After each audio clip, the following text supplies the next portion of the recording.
and welcome to the DOcast. The DOcast is a series of interviews from amazing entrepreneurs who are doing the unthinkable, with topics on how they got started to where they're going and how you can learn from them. My name is Richard Hanley. I just quit the day job, launched a new food company, and a blog where I try to document all my experiences and lessons learned. Today, I'd like to thank our sponsor, Hanley's Foods, Louisiana-inspired, natural, fresh foods. And just as a side note, we are looking for sponsors, so if you, however, it needs to be something that I personally like and trust. So if you don't have pointless crap and would like to get your product, blog, or website on as a sponsor, email us at sponsors@thedocast.net. So when Justin was in college, he would make his own handmade, organic, natural peanut butter and store it in the fridge to save up on money. Over time, his roommates would eat it all before he got to it. So he simply just put his name in the jar and let everyone know who it was for. That just gave them a name to ask for when everyone wanted it. Hey man, where's that Justin's nut butter at? That was always in the fridge. Now, Justin's is a multi-million-dollar business that ships his natural nut butters worldwide. Today, I'm sitting down with him in his office in Boulder to talk about nuts, his journey, and how he built it. Without further ado, I would like to introduce Mr. Justin Golden. Thank you, Richard. Pleasure. Yeah, likewise. So, take me back, man. When did all this start? Where are you from? All right, from the beginning. So I grew up in Pittsburgh, and I grew up in a small mountain town, and my dream was to become a lawyer. So I went to college in a school in Harrisburg, right in Pennsylvania, because I had to stay in state, which was fine. And I went to a small college, was studying environmental policy and pre-law, because I really had this natural affinity for the outdoors and for hiking and for our natural environment. And with that kind of came, I was leaning towards natural foods, but I wasn't ever thinking about making a career of it. And around the time I was in college, Erin Brockovich came to fame, and she was kind of a whistleblower for a lot of corporate, I'd say, cover-ups with chemical spills and things like that. And Civil Action was a popular book and movie at the time, which also had to do with environmental Superfund sites and lawyers who are out there collecting water samples and really trying to get money to communities who were kind of exploited by companies and chemical dumps and whatnot. So anyway, I was really inspired by those stories, and I wanted to go to college to become an environmental lawyer. And my senior year of college, I interned at a law firm and really became disillusioned with what being a lawyer is. Yeah. And so at that point, I dropped out of my LSAT course, finished the internship, which I worked for. How long were you at the internship? First semester, and I worked for free. And it was the most valuable, it was the most Long, boring. Late nights, all weekends, a lot of paperwork, pointless, redundant? No, I was an intern, so I was just like doing dumb stuff. But it really gave me an opportunity to talk to and to be mentored by and to hang out with the lawyers there. And they weren't living these extraordinary, powerful lives that I thought they were. They were just kind of pushing papers and getting things done and trying to present evidence and having it thrown out and trying to scramble. They had their daily grind. They're always up against the wall, and it was extremely stressful. So I dropped out of my LSAT course, graduated with a degree in environmental policy, and at that point I didn't know what I was going to do with my life, and so I moved to California for a year, and then moved to Colorado. How's California? California was fun. I was living. Some surfing? No, the water's cold, man. I'm not a water guy, and so I was living in Northern California, and I was near San Francisco, and I was living in a small beach town. I tried to live in the city, but I'm just not a city guy, and so I found a nice little beach town. I was waiting tables there for about a year, and then I realized that I wanted to go back to school. I didn't know what for, but I knew that I felt safe in academia, and I knew that if I got enough of a pedigree of some sort of education, I'd be able to land a job. So I heard that Boulder had not a great school, but a great environment for academics and for coffee shop cultures and used bookstores and vegetarian restaurants and interesting people and outdoor lifestyle. And so I came to Boulder to get residency and go back to school and started waiting tables. At that point, I've been a vegetarian since I was in college, and it's not that I don't think that we should be eating meat. It's more of a distrust with the way we treat our animals. The way meat is processed nowadays. And I think that by nature we're omnivores. We should be eating meat. I just choose not to participate in the way that we process our meat. If it's caught and killed with honor and integrity and respect, I think from like a local farmer that's right down the road that you could see the cow that yeah. Was grazing all day. The guy who's doing it, and yeah, I mean, because I think that's how it was back in, when we have our caveman eras. You didn't have meat 3 times a day. It was that big prize. That you can go out, kill something, drag it back. That everyone would eat. So the way that the masses eat meats today, it's just our bodies isn't designed to do that. If you were cut open our body, and it's kind of gross, and look at our digestive system, and then look at that of a carnivore, like a tiger or something, what would ours look similar to? That of a horse or that of a tiger? Our body is more designed like that horse. So I can relate on that. I have no idea, but I hear you, brother.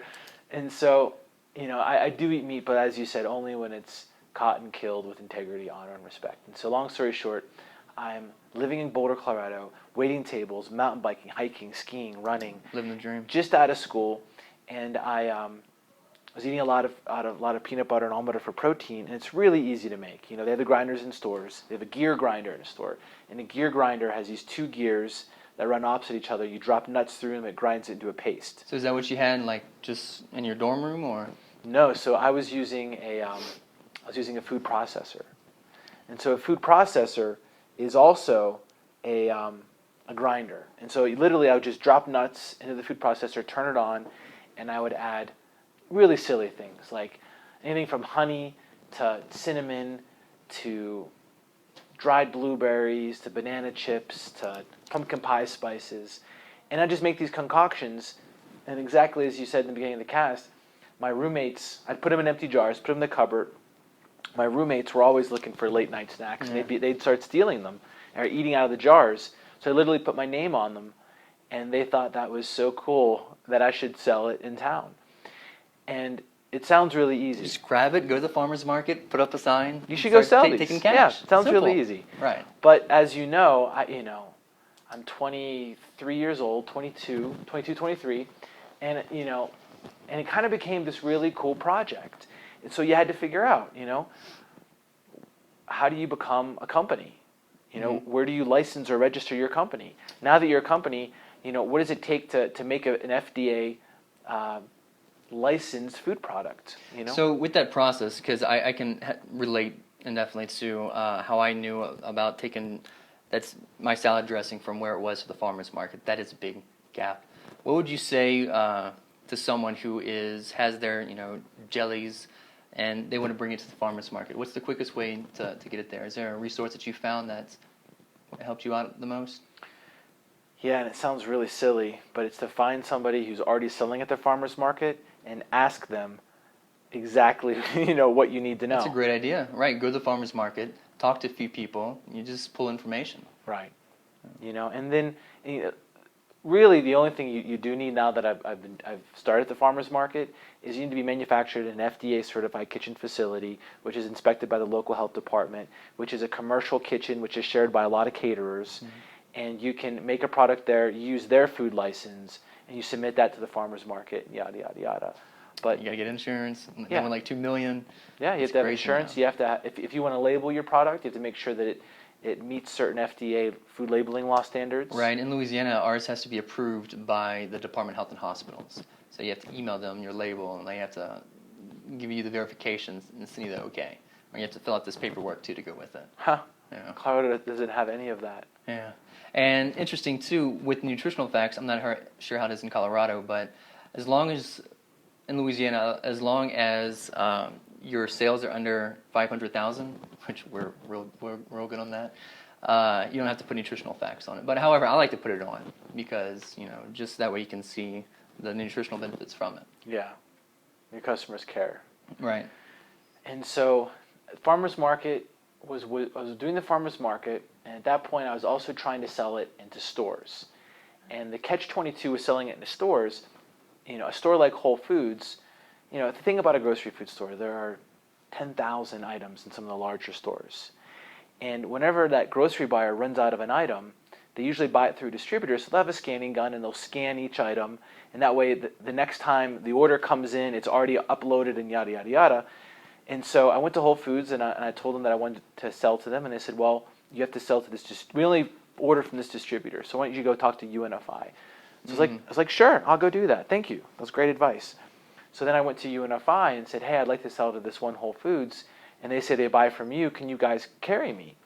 And UNFI laughed at me. And they said, look, if we were only selling to one store at a time, we'd be out of business.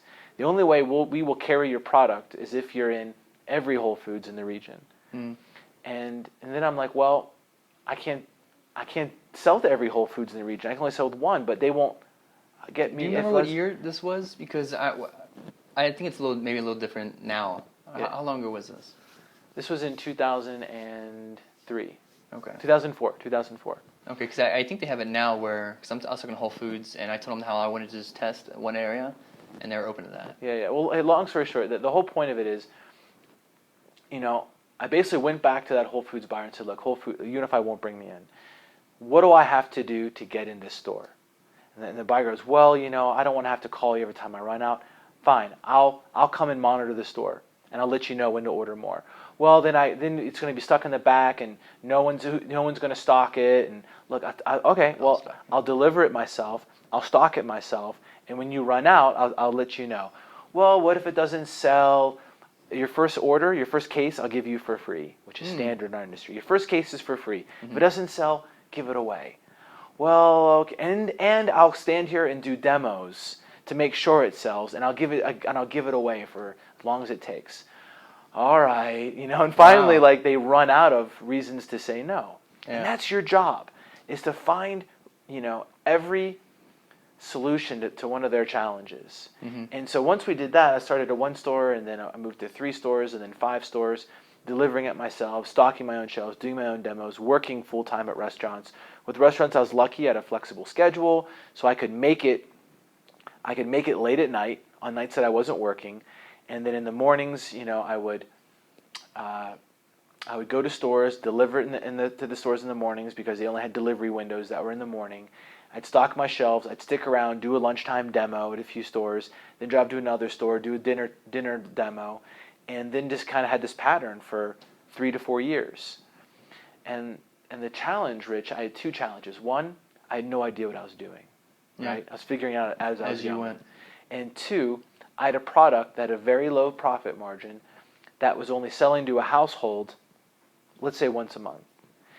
The challenge is my product was so expensive it was considered a specialty product, and it still is. Our almond butters are specialty, which means that a consumer will buy the store brand peanut butter as their everyday nut butter, and they'll buy mine as a treat. Right. And then if a competitor of mine is on sale the next time they're looking to buy an almond butter, they may buy the competitors. So I may only get them once every 3 months. So I was realizing that even though I had this really gourmet product that was handcrafted and phenomenal, that I wasn't selling a lot of it. And because I wasn't selling a lot, I didn't have a good profit margin because my economies of scale were really small, because everything was really expensive, that I didn't have a business. I had a really expensive hobby. Right. That's one thing in the food industry. It's not a get-rich-quick thing. Margins are very low. It's a numbers game. I'm learning that now. I'm only in a few stores, and I'm finding that there's just not enough cash at the end of the batch, to go do bigger and better things. So how'd you go from there? So the one thing that I did, I'll back up just a moment, is at the farmer's market, even before the farmer's market, I went to CU's business library, and every major university that has a business school has a reference library. And in this reference library are real-life business plans. So I went right out of college, I found business plans that related to the food industry. I found a tomato canning company as a real-life business plan, and I wrote my first business plan modeled after it. What is my break-even? What is my sales initiative? Who's my team? What's my marketing initiative? What's my exit strategy? How much money do I need? And I wrote this plan. That's a great idea. And once I had a plan, I was able to take it to local industry professionals and have them read it on their own time and get back to me and kind of mentor me. Mm-hmm. And so once I had this physical plan, they could look at it and say, well, Justin, this really isn't realistic. It's going to take you twice as long to get into this many stores. And you're probably not going to sell 5 jars a month. You might sell 2. So, and then, with that feedback, I was able to write a business plan with local mentors. And with that, I raised money from my family, around 25 grand. And then I bought the inventory, rented the kitchen space. Is this all at a commercial kitchen? Where were you making it at this time? So, one of my disadvantages were I'm making peanut butter, right? And guess what? People don't want to share a kitchen with somebody who has peanut butter allergens. Right? So I had to find not only a kitchen that would allow peanut butter in it, but when I make peanut butter, like you said, I make a mess. So I can't share it with anyone. I can't produce mine while somebody else is producing their product. Mm-hmm. So I've negotiated, and I found a salsa company in Denver, about an hour from here. And I negotiated that on nights and on weekends, when they weren't in production, I'd be able to use their facility at a discount. And so I started making our peanut butter and almond butter at a salsa company. That's really interesting. And I just want to add a little thing too, because in the beginning, before I found our kitchen, I was calling around food trucks, asking to borrow their food trucks on the days that they're not using them. I was calling restaurants and the same thing, asking to work, if I can come in like on a Wednesday afternoon when they're not open and rent their kitchen. So I was already getting quotes, but because not there's not always going to be food incubators for people. I'm lucky enough, fortunate enough to have one outside of Baton Rouge and New Orleans, but not everywhere has that. So that goes to show you, how you reached out to that salsa company, how you got to be creative. Right, absolutely right. And so from there, I was able to use their facility. I found a jar supplier, distributor locally. I was able to pick up jars from them. I had the labels printed locally. I made them myself with a buddy. They were really like artsy craftsy, Ben and Jerry's. You have any here? Is that it right there? I do. That is it. The maple butter? Yeah. And so with that first business plan, I was able to test it. So then, and this is probably like a 5-hour story. So from then, I'm selling locally, and I realized, Richard, that this company isn't going to make it, So I'm working at REI now. I transitioned out of the restaurant industry, and I got a job at REI because it was kind of like a dream job. What's REI? REI is Recreational Equipment Inc., and it's a gear store. Mm-hmm. All they sell is mountain gear, and it's like a dream for a dude living in Colorado, right? That's a cool store. And so, long story short, I always say that, but they're never short. That's right. I guess after that, let me turn off the heat. So I'm working at REI, and REI has these things called power gels and goos and cliff shots, and they're basically energy packs. And I'm working at REI, and I'm doing peanut butter on the side, and I'm really struggling with the peanut butter. And then I get the idea while on a mountain bike ride that wouldn't it be cool to have a protein pack instead of this sugary gel pack. And that's how it started. It was like, maybe that's a really good idea. So it was the vehicle. It was a creative vehicle. Right, exactly. Because I thought the same thing, but when I was running my first marathon, I was at the academy looking at all these gels and stuff. And I don't know when it was, but I came across yours at Whole Foods, and I was reading the back of it, and I was like, on my first marathon, I brought that too. And I think about like mile 19 is when my legs just about gave out on me almost, and I took down and I sat and I had a break, and I was just demoralized and thinking, I don't know if I'm able to pull through with this, and I took 5, just lay down, had some nut butter, and I felt like $1 million after that. So it is because those gels, I have tried them, they're sugar crap. Yeah, well, they have a very specific, delivery expectation, and it's a quick jolt of energy with a quick crash, exactly. And so this is just protein, and so it's more of a rounded, sustainable energy. It's a rounded arc. So anyway, That I thought was a really good idea. Yeah, but to get the gears going. And so then it's like, well, I already make the best almond butter and peanut butter in the world. So how do I get it into a squeeze pack? Oh, well, that's easy. I'll call a squeeze pack company and I'll have them just fill it for me. Yeah. You know, so I went online. I called other squeeze pack people like the Heinz people and salad dressing people, and I said, hey, who does your squeeze packs? Oh, this big company. Thank you. I called the big company. Hey, can you guys make me a squeeze pack? And they're like, oh yeah, it's what we do. We do it for everyone. Awesome. I have peanut butter. 300,000. I have peanut butter I want to put into a pack, and they said, oh yeah, we don't do peanut butter. That's like the one thing we don't do. It's one thing I've learned when I was looking for co-packers. You can never find what it is that you want to do. You know, everyone has their own method of making it. Right. Well, they want to make what everybody else is already making. They don't want to be innovative. Right. Because it doesn't pay to be innovative. For a co-packer, they make their money doing really big production runs. And you're right. Even if they could do it, the minimums would have been so high I couldn't have afforded it. So it was a blessing. And as a classic entrepreneur, in my opinion, with adversity comes opportunity. So I knew that if I could finance my own machine and make it myself, that I would kind of corner the market. Little did I know how much work it would take and money it would cost. So then I rewrote another business plan. And I rewrote my business plan to create another business plan. And with that one, I raised $120,000, and I was able to buy a squeeze pack machine. And I raised that money from just friends and family, you know, and they really believed in this. And so I bought a squeeze pack machine, and I bought film. That's really expensive. And so at this point, where were you making this now? You're bringing this peanut butter squeeze pack machine, $100,000 into the salsa company? Good question. The machine was actually $40,000. They knew they cost around $400,000, and this machine was a relic. And back in the 80s, you'd get a newspaper, and it'd have like a Sunday paper, it'd have like hair conditioning packets in it. It was like that machine, right?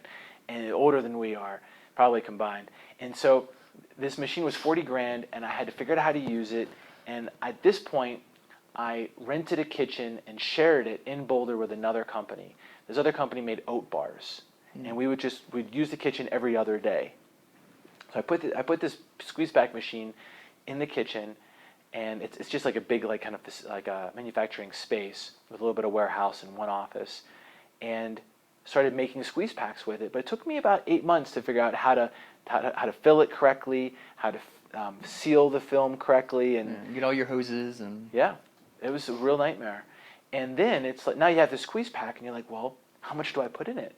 How big do I make it? What do I call it? Where do we sell it? Yeah. All these questions a whole around. new list.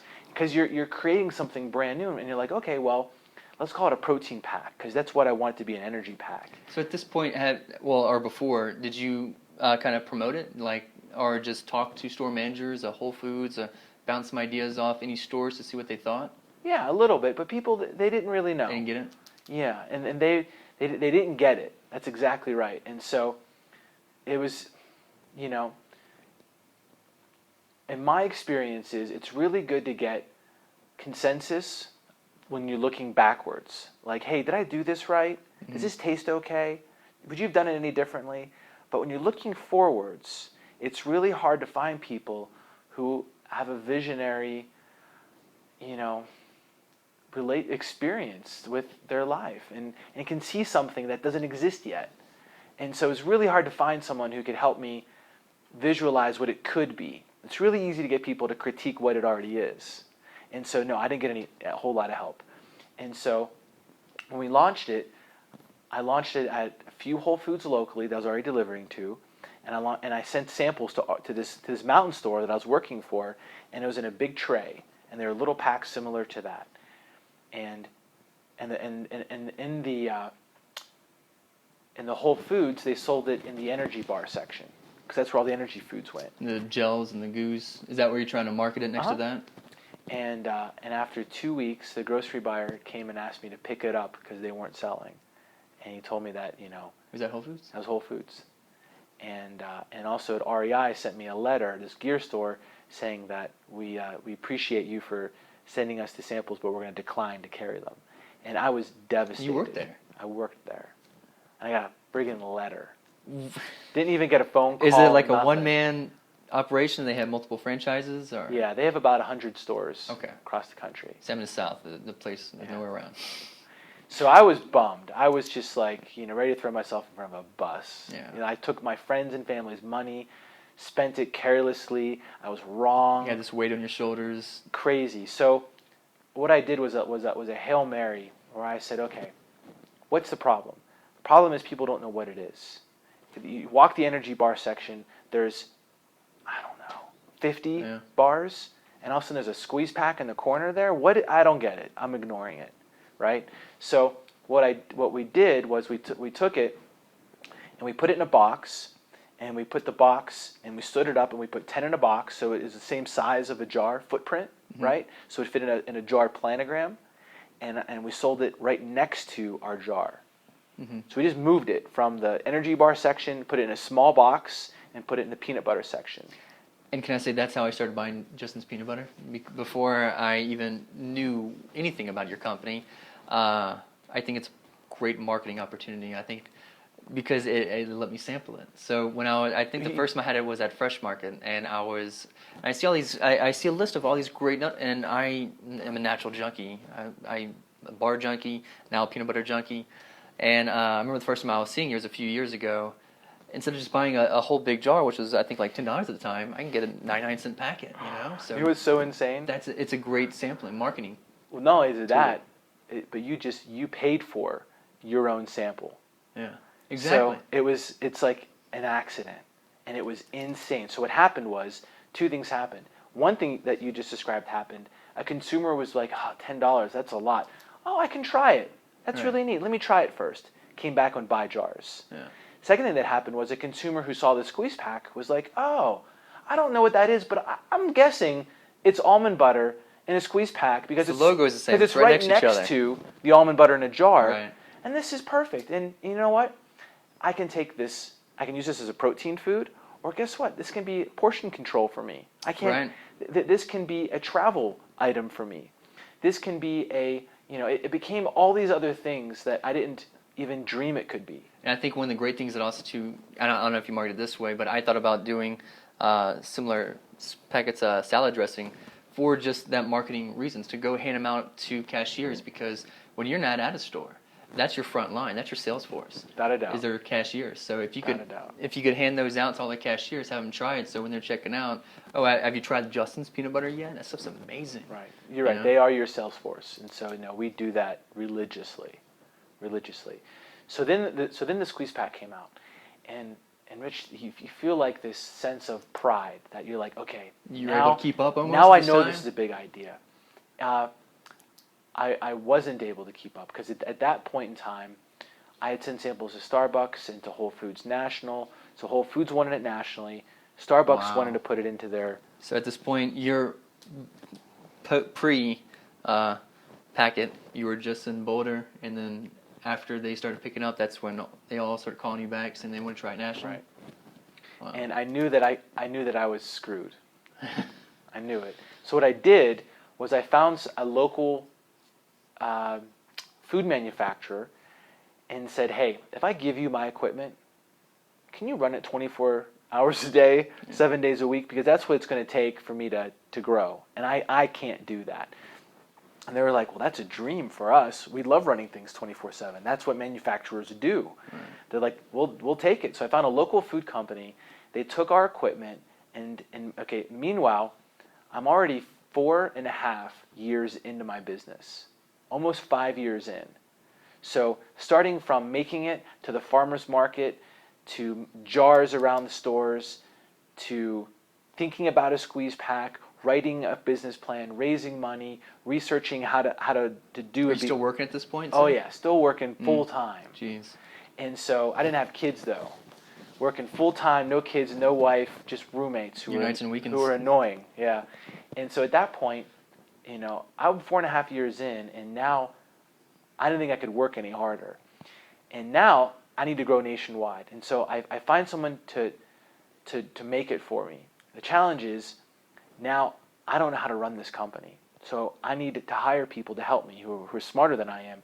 And secondly, I need cash so I can build inventory, because a bank won't loan you money. Because that's a problem I'm finding right now. Is I'm talking to a small local distributor, but how do you get that without getting a purchase order? How do you get that extra capital to get your bulk glass, to get your bulk ingredients, to bulk up so you can make inventory ahead of time? Right. In Whole Foods, they may be doing you a favor by saying, hey, we'll bring it in nationally, but you got to pay for it. Right, up first. So I have to pay one case to every store for free, and you multiply that by 300, and you have 5 or 6 items in each store. It's a few $100,000 that I don't have. So now the only way I can grow is if I have money. So then I write a business plan talking about Whole Foods and Starbucks. You just keep cookie cutting this tomato paste or whatever? No, I keep bolting onto it. Right. And now I'm like, okay, I'm a stud. I'm going to go out there and this is going to be easy. So I go to all these local investors with Whole Foods behind me, Starbucks behind me, and every single one turns me down. And it's all for the same reason. They're like, look, you got a great product, you got customers who want it, but you personally, you're a nice person, you're real passionate, but you've never demonstrated that you've ever, A, grown a company in the natural foods industry to the size that your business plan says, and B, you've never demonstrated that you've ever taken someone else's money and returned that money with a profit. Right, and so they're looking for a track record. Right. And so at that point, I knew that I had to find someone to kind of be an inside kind of mentor. So I found someone locally who had almost a dream. He helped build Izzy, which is a local beverage, from 1 million to 25 million. It's a carbonated fruit drink, and at 25 million they sold to Pepsi, and he was out of a job, so he's looking for his next job, and he was doing marketing for Izzy, and so I found him, and he has a wife and 3 kids, and he's like, look, I can work for you, but I can't work for peanuts, literally. I need to feed my family. So we worked out what's the minimum you need with cash, and I'll pay you the rest in ownership. He'll be an owner of this company. And so I blended it until we raised money, and I wrote him into the business plan. I also found a board as a partner. I also found a board of advisors. And the board of advisors were my mentors who would give this company credibility, and they would vouch for us. And I would regularly meet with them, and that way my investors knew that I had this guy Lance on my team. He has all this experience. I have this manufacturer who's making it for us, and I have these mentors who will be my board, and we'll have board meetings. So how did you find all these mentors? Did you just call around or got together your local people that you were already talking to? Or call Both. Around? Everything. I called around. I researched what products were made locally and who made them, and where they are and what they're doing now, and networked to find them. And they just don't become mentors, and they'll never say they're mentors. They'll say they're friends, because you start by taking them out to coffee and hearing their story, and then you develop a relationship based on trust, and that you like the person, and they like you because you're a good person, and then develops into a friendship, and then it just kind of turns into this mentorship role.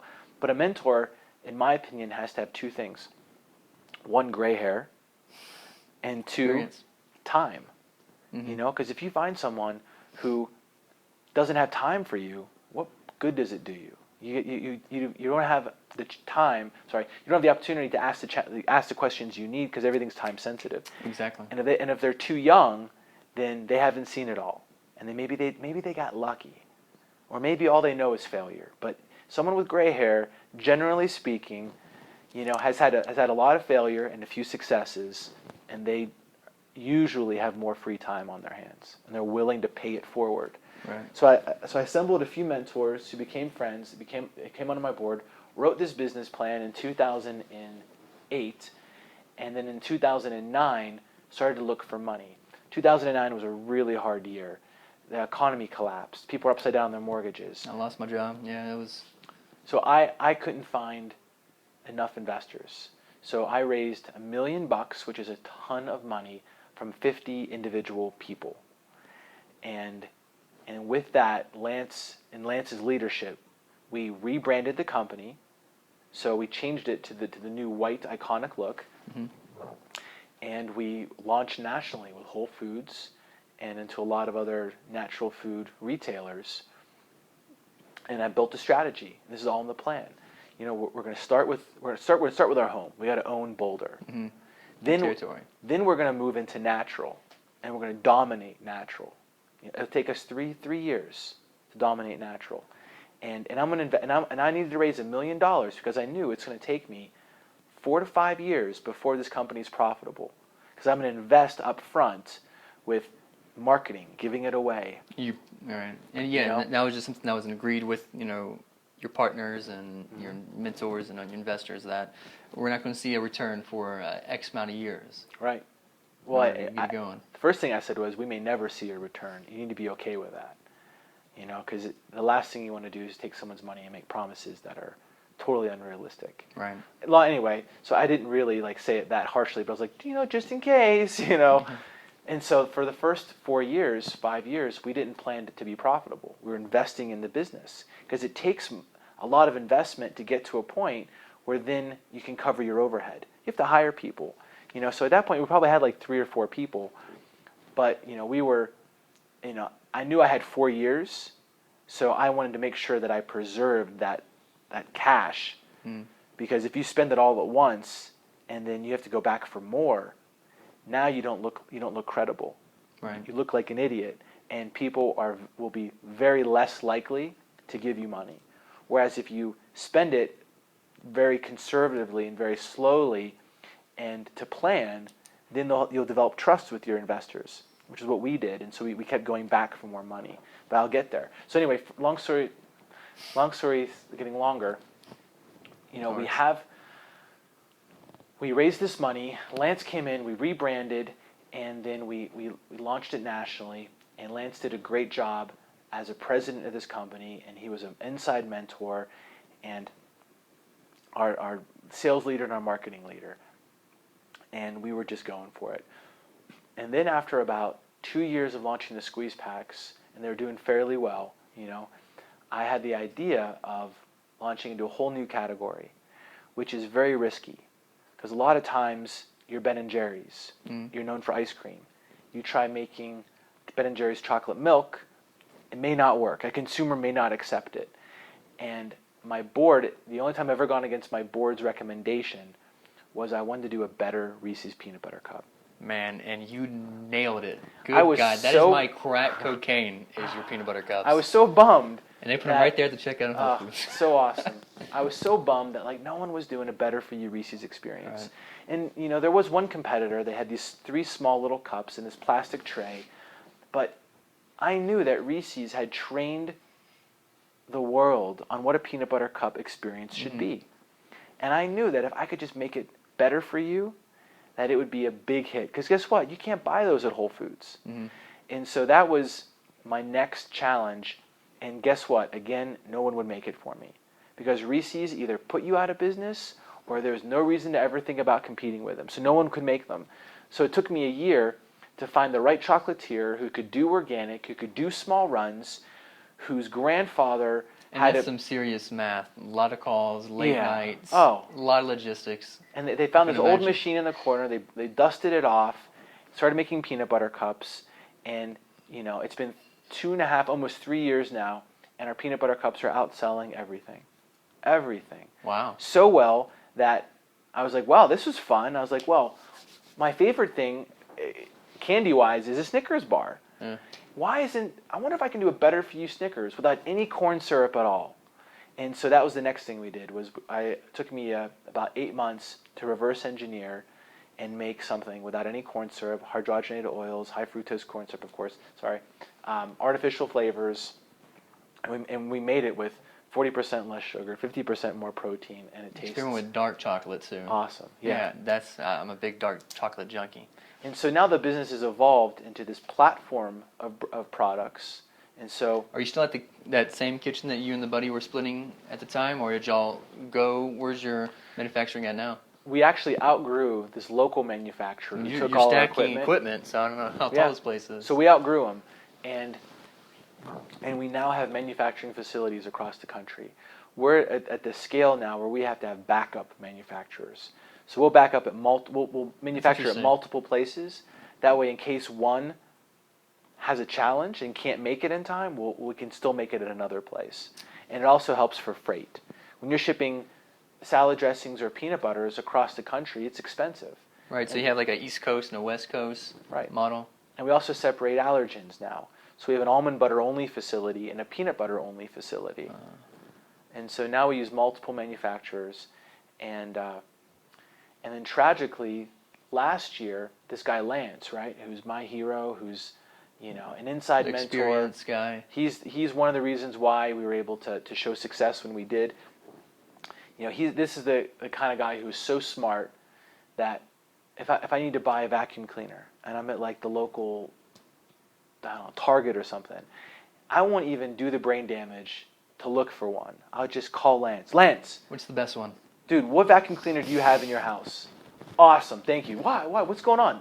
Don't worry about it. Yeah. And I don't even worry. Just completely trust the guy. This guy knows. He's done the homework. And so Lance passed away last year. Oh no. And he was 44 years that. old, and he had brain cancer. He had a tumor out of nowhere, and they operated and they did chemo and radiation, and he lived for about a year, and then it got him. And so the company went through last year a really hard time where one of our leaders left, and so you have to mourn and you have to feel sad, but you also have to feel inspired. And so I had to really step up and be a source of strength for the company and for the 15 employees we had at that time, and also take over everything he was doing. Right, you got to show that it could still thrive, it could still move on. Keep your investors not concerned, and no one was backing out or anything. Or? No, and luckily Lance did a great job training me, mentoring me, because I ask a ton of questions. It's all I do. It's like the one thing I'm good at is asking questions. That's it. And so I was able to learn a lot from Lance, and then I've also been able to backfill by hiring really smart, talented people to not only take away some of what Lance's responsibilities were, but also take us to the next level, and to see where the blind spots are that I haven't seen yet. You hire for where you're going, kind of, not where you are. And so that was last year, and then this year we've just been, coming out with new flavors, new product lines. We're taking what's already shown success, and we're just, making it easier. Grab bags of candy, single peanut butter cups. What's I would love to sit here and talk to you all day, but I know you're short on time. No, keep it focused. But what's one little piece of advice that you can get to someone who's just wants to get their food product out there? They haven't really had anyone try it. They're locked on their jam. Let's say it's a strawberry jam or something like that, and they want to get out there. What's one piece of advice that you could give them? One piece of advice. I would find success stories and exactly what you're doing, and I would talk to people, and I'd find out, what's the glue that separates success from failure, and that's good. And I'd listen to people's stories, and really it's a lot more than just launching a product. There's a lot of great products out there, but only some of them make it, and finding out how they make it, whether it's through innovation, like a squeeze pack, or it's just through perseverance, or it's through first to market, like a Cliff Bar. He was the first person to really make an energy bar, kind of. Power Bar was the first. And so you start listening to all these stories, and hopefully they inspire you to keep going. Right. If I could add to one thing, I would just say that I think it's crucial to like you did with the farmers market, to get it out in front of as many people as possible until you get instant feedback. You don't have to wait till you have $2 million in insurance, you have your label approved by the DHH, to all this crap to go to the farmer's market. You can start handing it off to family and friends. You can start asking family and friends to buy it. Just to see if people would vote with their dollars versus just their thumbs up. Yeah. Just to get it out as many people as possible. No, I agree. So what else do you like to do, man? I know you're a big outdoors kind of guy. Outside the office, outside all the peanut butter, What else you like to do in your free time? Well, I know it's hard to tell because listening to a podcast, but it's dumping snow right now. Oh man, this is my first time ever seeing snow like this. I came in Colorado this morning, left New Orleans at about 80 degrees, came here, it's about, 19 and a half, and just completely white. So, beautiful though, it's a beautiful town. So I love to ski, so I'm a huge skier, I'm a big mountain biker, I'm a big trail runner, backpacker. Every year I try to do a big backpacking trip, not a big one, like, 7, 8 days on the trail. All around this area, or you'll go out to other mountains? What's a good spot out here? Yeah, there's so much. There's Rocky Mountain National Park that's half an hour from here, up in Estes, which is a little town north. And that's a great spot. In fact, I'll go skiing there. You go hiking. Literally, you hike with your skis and you ski down the mountain. That's cool. And it's beautiful. So I'm a big mountain guy, and that's why I live out here. But you wouldn't believe it, but what keeps me here is the weather. It's sunny 300 days out of the year. It's just... Could have fooled me. I know. No, I believe you, yeah. I saw a lot of pictures. And what's really important for a lot of business owners is balance. And I completely agree. And so if you love where you live, then, you can get a great vacation in just by spending the weekend in the mountains. Right. I find that whenever I go on a digital detox, I get away from it all. That's when I have my best ideas. Whether I'm on a nice long run, or I'm going biking or something like that, or I'm just digital detox. I like that. Parking the car in the middle of the woods just to get a breather. I find that I've had some of my best ideas, including this one, coming from those times. So, highly recommend that. Let me ask you real quick too. What's a book, a song, and a quote you love? Wow, those are really good questions, Rich. Let's see. Book that I love. You got a nice bookshelf too. I don't know if it might be on here. Yeah, it's a tough one. Do I go with a business book? I don't love my business books. Yeah. But there's so many of them. Let's see. So, this is something you need to send ahead of time so I can. What is my favorite book? Yeah, and it absolutely does not have to be a business book. Yeah. I'm trying to think. I don't have one that I go back to all the time. I really like a lot of... It's been years, but... Fountainhead was one of my favorites as a kid. A Fountain of Head? Fountainhead is written by Ayn Rand, and it's loosely based on the story of Frank Lloyd Wright, an architect. And it talks about kind of... what's her philosophy?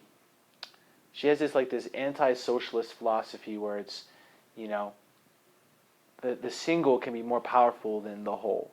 Mm-hmm. And so how really strong-willed people can change the world. And this is a book about that. And it's really beautiful. And it's I'm gonna check that out. 1,000 pages. Yeah, so at the end of it, you're like, no, I need more. But that's one of my favorite books. Favorite song, man, there's so many. What would be a favorite song right now? Probably a Beatles lick, probably something George Harrison did, like Something, or Here Comes the Sun, or something like that, Yeah. And then for favorite quote, this is a quote that's by Bill Bradley, that was in a book by John McPhee. And Bill Bradley was a U.S. Senator, and he was an All-American Rhodes Scholar at Princeton University who, what else did he do? Who played for the New York Knicks. Wow. So someone who goes to an Ivy League school, is a Rhodes Scholar, plays professional basketball, and then becomes a senator. Whoa. Yeah. And some credentials. And he wrote a book, and one of his quotes from the book was, "When you're not practicing, somebody else is. And when you meet them, they will win." Yeah, I like that. And so it's just there's no secret to success other than hard work. Right. Yeah, you got to put in that hard work. Like you said, there's always someone else doing it better. or there's always someone there who's willing to put up the effort that you don't have. So Right. hey, thank you so much for sitting down with me. I really appreciate this. It means a lot coming from the food industry. I look at you as as a food empire in the food industry. So I really appreciate you taking out some time to sit down with me. What's next, and where can people find you? What's next? I guess it's two questions. Yeah, no. So next for us as a company is really packaging.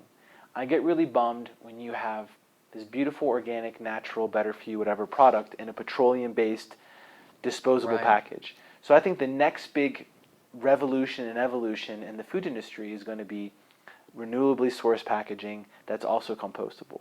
So our company is going to be a pioneer in packaging, and we're really going to look for and spend more money on packaging that is renewably sourced. Right.